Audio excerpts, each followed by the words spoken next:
শুভ সকাল সবাইকে। কবিতা মানেই মানুষের কথা, মানুষের জীবনের কথা। কবিতার মাধ্যমে মানুষের জীবনকে খুব সুন্দরভাবে আরও সহজভাবে উপলব্ধি করা যায়। আজ আমরা একটি কবিতা আবৃত্তি শুনব এবং এই কবিতাটি হলো রবীন্দ্রনাথ ঠাকুরের কবিতার নাম হলো লুকোচুরি। এই কবিতাটির মধ্যে একটা বাচ্চা তার মার কাছে কিছু আকুতি করছে, কিছু চাচ্ছে।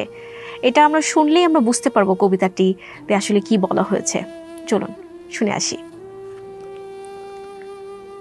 আমি যদি দুষ্টুমি করে চাপার গাছে চাপা হয়ে ফুটি, ভোরের বেলা মাগো ডালের পরে কুচি পাতায় করে লুটোপুটি, তবে তুমি আমার কাছে হারো, তখন কি মা চিনতে আমায় পারো?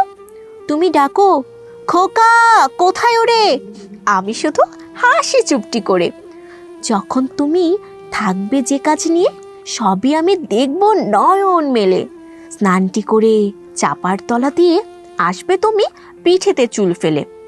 এখান দিয়ে পুজোর ঘরে যাবে, দূরের থেকে ফুলের গন্ধ পাবে।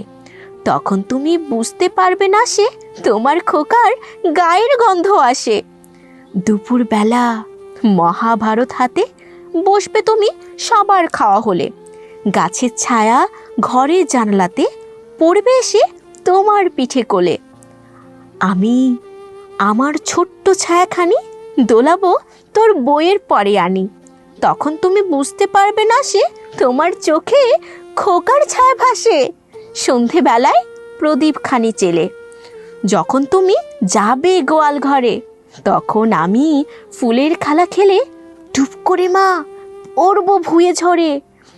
আবার আমি তোমার খোকা হব, গল্প বলো গল্প বলো তোমায় গিয়ে কব।